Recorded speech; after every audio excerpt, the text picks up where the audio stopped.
एक छोटी सी चाय की दुकान सोचिए। एक सुबह आपने टू सेमोस और वन चाय ली और 40 रुपीज दिए। अगली सुबह उसी दुकान से वन समोसा और वन चाय ली और 25 रुपीज दिए। दुकानदार ने कभी नहीं बताया कि अकेले समोसा का दाम क्या है और अकेली चाय का क्या। फिर भी आपको यकीन है कि आप इसे निकाल सकते हैं और आप बिल्कुल सही सोच रहे हैं। यही एक सिस्टम ऑफ लीनियर इक्वेशंस है। कई क्लूज एक साथ और वो एक ही जवाब जो सारे क्लूज को एक साथ सच कर दे। गेट डा इस टॉपिक को 2 तरह से पूछती है, या तो सिस्टम हल कीजिए या सिर्फ ये बताइए कि सॉल्यूशंस कितने हैं। दोनों रास्ते हम यहां जड़ से खोलेंगे। पहले क्लू को अकेले देखिए। हॉरिजॉन्टल एक्सिस पर समोसा का दाम है और वर्टिकल एक्सिस पर चाय का दाम। दोनों एक्सिस पर नंबर्स रुपीस में लगे हैं, तो हर पॉइंट एक पॉसिबल प्राइस पेयर है। अब पहला क्लू खींचिए, तो समोसा प्लस वन चाय बराबर 40। ये एक सीधी लाइन बन जाती है और इस लाइन का हर एक पॉइंट इस अकेले क्लू को पूरी तरह सच कर देता है। जैसे यहां समोसा 10 चाय 20, क्लू बिल्कुल सच है। या यहां समोसा 15 चाय 10, ये भी उतना ही सच है। या यहां समोसा 18 चाय 4, ये भी चलेगा। तो साफ है, एक अकेली इक्वेशन कुछ तय नहीं करती, वो सिर्फ पॉसिबिलिटीज की एक पूरी लाइन देती है। जवाब तब बनता है जब दूसरा क्लू आकर इस लाइन में से सिर्फ एक पॉइंट चुन ले। अब दूसरा क्लू जोड़िए, वन समोसा प्लस वन चाय बराबर 25। ये भी एक सीधी लाइन है। दोनों लाइंस को एक ही तस्वीर में रखिए और जवाब ठीक वहां बैठा है जहां वो एक दूसरे को काटती हैं। यही सॉल्यूशन है, वो अकेली जोड़ी जो दोनों क्लूज को एक साथ सच करती है। और इसी तस्वीर से पूरे टॉपिक की तीनों पॉसिबल कहानियां भी खुल जाती हैं। अगर लाइंस एक पॉइंट पर काटें तो जवाब बिल्कुल एक है। अगर वो पैरेलल हों और कभी मिले ही नहीं तो कोई जवाब नहीं। और अगर दोनों क्लूज असल में एक ही लाइन हो, ऊपर से चिपकी हुई, तो उस लाइन का हर पॉइंट जवाब है, यानी इन्फिनिटली मैनी। 3 अननोन्स पर यही कहानी प्लेन्स के साथ दोहराई जाती है और उससे आगे किसी भी डायमेंशन में भी बस तस्वीर बनाना नामुमकिन हो जाता है। इसीलिए हमें एक ऐसी मशीन चाहिए जो बिना तस्वीर देखे ये फैसला कर दे। अब क्लूज को नंबर्स की एक ग्रिड में उतारिए, क्योंकि नाम बार बार लिखते रहना ही असली झंझट है। समोसा का दाम S मान लीजिए और चाय का दाम T। पहला क्लू बनता है 2S प्लस T 40 के बराबर। दूसरा क्लू बनता है S प्लस T 25 के बराबर। अननोन्स के आगे बैठे नंबर्स कोएफिशिएंट मैट्रिक्स A बनाते हैं और दाहिनी तरफ के अमाउंट्स एक कॉलम B बनाते हैं। पूरा सिस्टम छोटा सा लिखा जाता है, AX बराबर B। ये ऊपर बाईं कॉर्नर वाला नंबर पिवट कहलाता है। यही वो नंबर है जिसके नीचे हम जीरोस बनाएंगे। और बार के दाहिनी तरफ वाला ये हिस्सा भी है। B को A के साथ चिपका कर जो बनता है उसे ऑगमेंटेड मैट्रिक्स कहते हैं और असली काम इसी पर होता है। एक बात गांठ बांध लीजिए, अब से हर ऑपरेशन पूरी रो पर लगेगा। B वाला हिस्सा भी उसी में शामिल है। B को साथ ले जाना भूल जाना इस टॉपिक की सबसे महंगी लापरवाही है। अब उन मूव्स को नाम दे दीजिए जिनकी इजाजत है। पूरी गॉसियन एलिमिनेशन में सिर्फ 3 ऑपरेशंस चलते हैं और कुछ नहीं। पहला, किन्हीं टू रोज को आपस में बदल देना। दूसरा, किसी रो को किसी नॉन जीरो नंबर से गुणा कर देना। तीसरा, किसी रो का कोई भी मल्टीपल किसी दूसरी रो में जोड़ या घटा देना। अब सबसे जरूरी सवाल जो ज्यादातर स्टूडेंट्स कभी पूछते ही नहीं, इन मूव्स से जवाब बदलता क्यों नहीं? वजह यह है कि तीनों मूव्स रिवर्सिबल हैं। हर एक को उल्टा करके आप वापस पुरानी मैट्रिक्स पर आ सकते हैं। इसलिए जो X पहले सारी इक्वेशंस को सच करता था वो बाद में भी करेगा। यानी सॉल्यूशन सेट बिल्कुल वही रहता है, सिर्फ उसे पढ़ना आसान हो जाता है। और दूसरे मूव में नॉन जीरो की शर्त इसीलिए है, रो को जीरो से गुणा करना रिवर्सिबल नहीं, वो इंफॉर्मेशन हमेशा के लिए मिटा देता है। अब चाय वाला सिस्टम हल कर देते हैं। ऊपर पिवट टू बैठा है और नीचे 1। फ्रैक्शन से बचने के लिए पहले दोनों रो स्वैप कर दीजिए ताकि पिवट 1 बन जाए। ये पहला लीगल मूव है और एग्जाम में यही सबसे ज्यादा समय बचाता है। अब दूसरी रो में से पहली रो का डबल घटाइए। पहली कॉलम में 2 - 2 बनता है 0। दूसरी कॉलम में 1 - 2 बनता है -1 और दाहिनी तरफ 40 - 50 बनता है -10। देखिए क्या हुआ। दूसरी रो में से s पूरी तरह गायब है। वो कह रही है -t बराबर -10 यानी t बराबर 10। चाय का दाम मिल गया। अब ऊपर वाली रो पर लौटिए। वो कहती है s + t बराबर 25। t की जगह 10 रखिए तो s बनता है 15 और जवाब को ओरिजिनल क्लू में वापस रखकर देखिए, अपनी कैलकुलेशन में नहीं। 2 × 15 + 10 बनता है 40। सही। यही पूरी मेथड है। ऊपर से नीचे अननोन्स गिराओ, फिर नीचे से ऊपर वैल्यूज भरो। इन मूव्स का मकसद क्या है? एक सीढ़ी बनाना। हम रोज को इस तरह तराशते हैं कि सबसे ऊपर वाली रो में सारे अननोन्स हों, उससे अगली में एक कम, उससे अगली में और एक कम, और सबसे नीचे वाली रो में बस एक अननोन अकेला बचे। हर रो का पहला नॉन जीरो नंबर पिवट कहलाता है और हर अगला पिवट अपने ऊपर वाले पिवट से कम एक कदम दाहिनी तरफ खिसका होता है, बिल्कुल सीढ़ी की तरह। इस शेप को रो एचेलॉन फॉर्म कहते हैं। सीढ़ी बन जाने के बाद हल करना लगभग मुफ्त है, क्योंकि सबसे नीचे वाली रो अकेले ही अपना अननोन बता देती है और फिर आप एक एक कदम ऊपर चढ़ते जाते हैं। इस चढ़ाई का नाम है बैक सब्स्टिट्यूशन। अब एक पूरा एग्जाम साइज एग्जाम्पल, 3 इक्वेशंस और 3 अननोन्स। पहली इक्वेशन है x + 2y + 3z 14 के बराबर। दूसरी है 2x + 5y + 2z 18 के बराबर। तीसरी है 3x + y + 5z 20 के बराबर। इन्हें ऑगमेंटेड मैट्रिक्स में उतार लीजिए। हर रो एक इक्वेशन, बार के बाद दाहिनी तरफ के नंबर्स। ध्यान दीजिए कि कोई भी अननोन छूट ना जाए। अगर किसी इक्वेशन में कोई अननोन न हो तो वहां 0 लिखना जरूरी है। पहला पिवट ये ऊपर बाईं कॉर्नर वाला 1 है। हमें खुशी होनी चाहिए कि ये 1 है, क्योंकि 1 से भाग देने में कोई फ्रैक्शन नहीं बनता। अब इसके नीचे वाला 2 मारना है और उसके नीचे वाला 3 भी। पहली कॉलम में पिवट के नीचे सिर्फ जीरोस बचने चाहिए।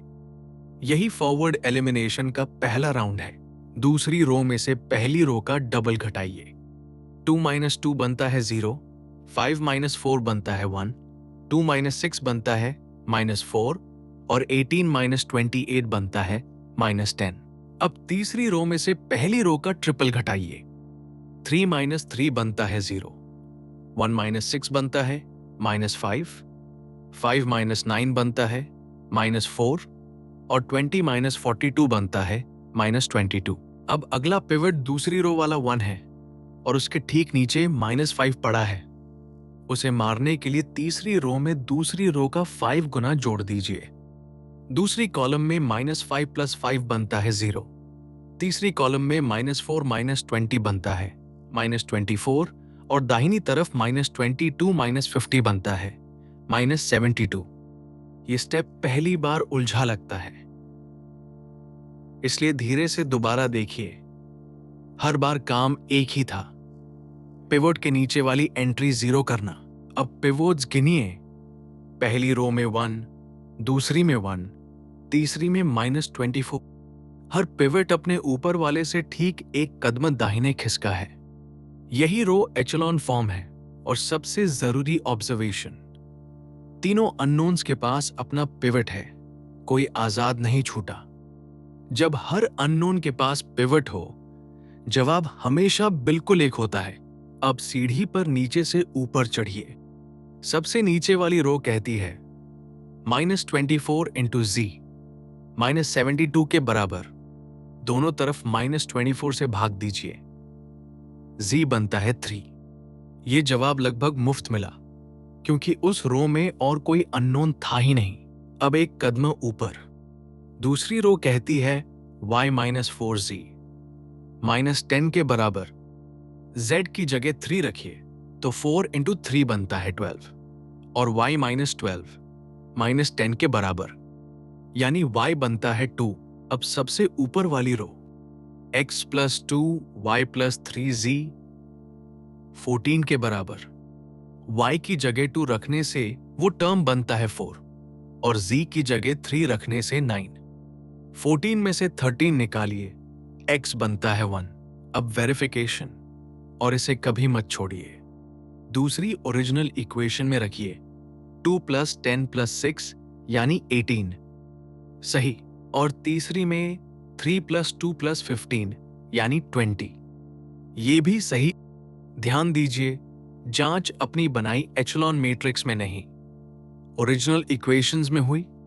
एलिमिनेशन में कहीं गलती हुई होती तो वो यहीं पकड़ी जाती। अब वो हिस्सा जहां असली मार्क्स रखे हैं, जब सीढ़ी की कोई स्टेप चपटी हो जाए तब क्या होता है।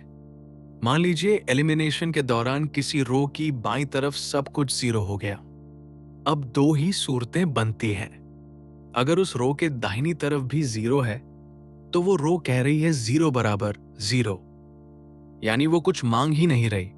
वो एक बेकार क्लू थी जो बाकी क्लूज में पहले से छिपी थी।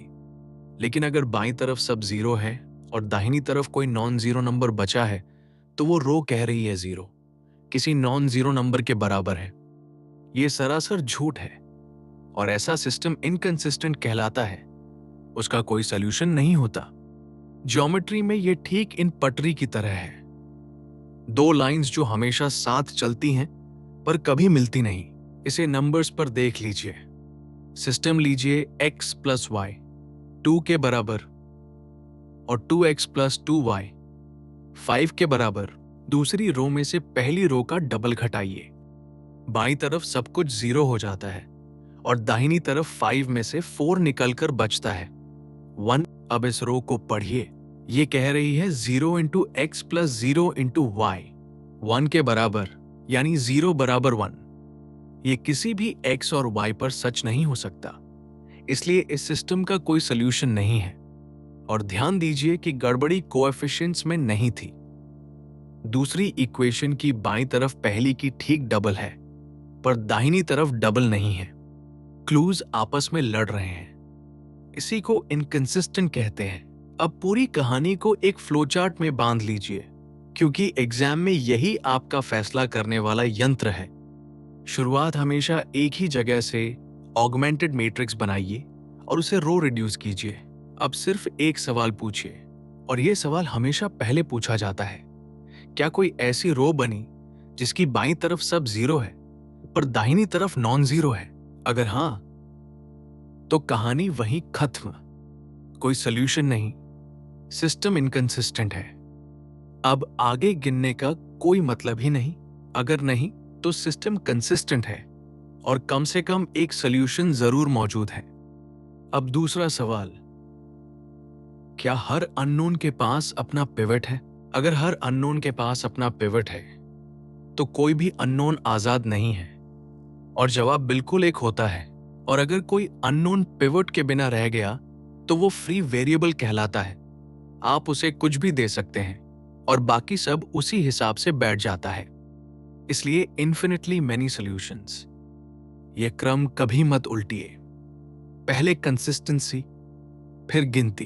अब वो ट्रैप जिस पर इस टॉपिक में सबसे ज्यादा मार्क्स जाते हैं। बहुत से स्टूडेंट्स सिर्फ कोएफिशिएंट मैट्रिक्स आ देखकर फैसला कर लेते हैं। आ का डिटर्मिनेंट 0 है तो कह देते हैं इन्फिनिटली मेनी सॉल्यूशंस। ये गलत है। आ अकेली आपको सिर्फ इतना बताती है कि यूनिक सॉल्यूशन है या नहीं। कंसिस्टेंसी का फैसला कभी अकेली आ नहीं करती, वो आ और ऑगमेंटेड मैट्रिक्स की तुलना से होता है। रैंक की भाषा में नियम बहुत साफ है। अगर ऑगमेंटेड मैट्रिक्स का रैंक आ के रैंक से बड़ा है तो झूठी रो बनी है और कोई सॉल्यूशन नहीं। अगर दोनों रैंक बराबर है और वो नंबर अननोन्स की गिनती के बराबर है तो जवाब बिल्कुल 1। और अगर बराबर होकर भी अननोन से कम है तो इन्फिनिटली मेनी। डेटा बराबर 0 देखते ही इन्फिनिटली मैनी बोल देना। यही जल्दबाजी हर साल मार्क्स खाती है, क्योंकि वो सिस्टम इनकंसिस्टेंट भी हो सकता है। अब एक कदम उस तरफ जहां गेट अभी पूरा नहीं गई, पर जा सकती है। सॉल्यूशन सेट की असली शक्ल। मान लीजिए आपको एक सॉल्यूशन मिल गया, उसे पर्टिकुलर सॉल्यूशन कहिए, और अलग से होमोजेनियस सिस्टम ax बराबर 0 का कोई भी सॉल्यूशन लीजिए। अब दोनों को जोड़ दीजिए और अ लगाइए। पहले हिस्से से भी आता है, दूसरे हिस्से से 0, तो जोड़ फिर b ही रहता है। यानी ये जोड़ भी एक सॉल्यूशन है। इसका मतलब बहुत गहरा है। पूरा सॉल्यूशन सेट एक पर्टिकुलर सॉल्यूशन के ऊपर नल स्पेस को खिसका देने से बनता है। यानी वो या तो खाली है, या एक अकेला पॉइंट है, या एक पूरी शिफ्टेड लाइन, प्लेन, या उससे बड़ी चीज। अब उल्टा भी देखिए। मान लीजिए किसी सिस्टम के दो अलग सॉल्यूशंस u और v मिल गए, तो उनका अंतर होमोजेनियस सिस्टम को हल करता है, और वो अंतर नॉन जीरो है। और अब उस अंतर का कोई भी मल्टीपल पर्टिकुलर सॉल्यूशन में जोड़ते जाइए। हर बार नया सॉल्यूशन बनेगा, अनगिनत। नतीजा बहुत ताकतवर है। दो अलग सॉल्यूशंस मौजूद हैं, तो अपने आप इन्फिनिटली मैनी है। ये किसी भी साइज की मैट्रिक्स में, किसी भी डायमेंशन में सच है। इस एक बात से आपको एग्जाम में एक बहुत तेज हथियार मिलता है। किसी भी लिनियर सिस्टम के सॉल्यूशंस की गिनती सिर्फ 3 में से 1 हो सकती है। 0, बिल्कुल 1, या इन्फिनिटली मैनी, बीच में कुछ नहीं। अगर किसी ऑप्शन में लिखा हो ठीक 2 सॉल्यूशंस या ठीक 5 सॉल्यूशंस, तो वो ऑप्शन बिना कोई कैलकुलेशन किए काटा जा सकता है। रियल नंबर्स पर यह गणित के हिसाब से नामुमकिन है। होमोजेनियस सिस्टम का खास मामला भी याद रखिए। ax बराबर 0 में x बराबर 0 हमेशा काम कर जाता है, इसलिए वो कभी इनकंसिस्टेंट हो ही नहीं सकता। गिनती या तो सिर्फ ट्रिवियल सॉल्यूशन है, या इन्फिनिटली मैनी। और इन्फिनिटली मैनी साबित करने के लिए पूरा नल स्पेस निकालने की जरूरत नहीं। बस एक अकेला नॉन जीरो वेक्टर दिखा दीजिए, जिसे ए 0 बना देती है। गेट इसी छोटे रास्ते पर सवाल बनाती है। अब एक टेबल जो शेप देखते ही आधा जवाब दे देती है। सवाल यह है, मैट्रिक्स के आकार से क्या क्या मुमकिन है और क्या नामुमकिन। यहां m का मतलब इक्वेशंस की गिनती और n का मतलब अननोन्स की गिनती। पहली सूरत स्क्वायर मैट्रिक्स जिसका रैंक पूरा है। नल स्पेस सिर्फ 0 है, इसलिए हर b के लिए जवाब बिल्कुल एक। न इन्फिनिटली मैनी मुमकिन, न कोई सॉल्यूशन न होना मुमकिन। दूसरी सूरत स्क्वायर मैट्रिक्स पर रैंक कम। अब नल स्पेस नॉन ट्रिवियल है, इसलिए यूनिक कभी नहीं हो सकता। बी कॉलम स्पेस में हो तो इन्फिनिटली मैनी, और बी बाहर हो तो कोई सॉल्यूशन नहीं। एक ही मैट्रिक्स, अलग बी, अलग नतीजे। तीसरी सूरत वाइड मैट्रिक्स, अननोन्स इक्वेशन से ज्यादा, रैंक इक्वेशन से बड़ा हो ही नहीं सकता, इसलिए नलिटी कम से कम 1 है, और यूनिक सॉल्यूशन यहां कभी नहीं मिलता। ये बात एमएसक्यू में सीधे ऑप्शन काटने के काम आती है। और चौथी सूरत टॉल मैट्रिक्स जिसका कॉलम रैंक पूरा है, नल स्पेस सिर्फ 0 है, इसलिए इन्फिनिटली मैनी नामुमकिन। पर कॉलम स्पेस पूरी स्पेस नहीं भरती, तो कुछ बी पर कोई सॉल्यूशन नहीं। ये पूरी टेबल एक ही लाइन पर टिकी है। यूनिक होना नल स्पेस तय करता है, और सॉल्यूशन होना कॉलम स्पेस तय करता है। ये दो अलग सवाल हैं, इन्हें कभी मत मिलाइए। अब असली गेट सवाल 2024 का क्वेश्चन 48 एमएसक्यू 2 मार्क्स। चारों ऑप्शंस एक ही सवाल पूछते हैं, क्या ऐसी m, p और q मौजूद हैं कि mx बराबर p का एक हाल हो और mx बराबर q का बिल्कुल दूसरा। यहां एक भी नंबर लिखने की जरूरत नहीं, सिर्फ शेप और रैंक से फैसला होगा। ऑप्शन आ कहता है 3x3 मैट्रिक्स, p पर यूनिक और q पर इन्फिनिट। पर यूनिक होने का मतलब है नल स्पेस सिर्फ 0, यानी रैंक पूरा 3, यानी मैट्रिक्स इन्वर्टिबल, और इन्वर्टिबल मैट्रिक्स हर q पर यूनिक ही देती है। इन्फिनिट कभी नहीं। इसलिए गलत। ऑप्शन बी कहता है 3/3 पी पर कोई सोल्यूशन नहीं और क्यू पर इन्फिनिट। रैंक 2 वाली कोई सिंगुलर मैट्रिक्स लीजिए, क्यू को 0 रख दीजिए, होमोजेनियस सिस्टम हमेशा कंसिस्टेंट है और नल स्पेस नॉन ट्रिवियल, तो इन्फिनिट सॉल्यूशंस मिल गए। और पी को कॉलम स्पेस से बाहर चुन लीजिए तो कोई सॉल्यूशन नहीं। दोनों शर्तें एक ही मैट्रिक्स पर पूरी हो गईं, इसलिए भी सही। अब बाकी दो ऑप्शंस। ऑप्शन सी कहता है 2/3 यानी वाइड मैट्रिक्स और उस पर यूनिक सॉल्यूशन। अननोन्स 3 हैं पर रैंक ज्यादा से ज्यादा 2 हो सकता है, इसलिए नलिटी कम से कम 1। नल स्पेस में एक नॉन जीरो वेक्टर मौजूद है और वो मौजूद हो तो यूनिक कभी हो ही नहीं सकता, इसलिए सी गलत। ऑप्शन डी कहता है 3/2 यानी टॉल मैट्रिक्स, पी पर यूनिक और क्यू पर कोई सोल्यूशन नहीं। कॉलम्स इंडिपेंडेंट रखिए तो नल स्पेस सिर्फ 0 है, यानी सोल्यूशन मिलेगा तो यूनिक ही मिलेगा।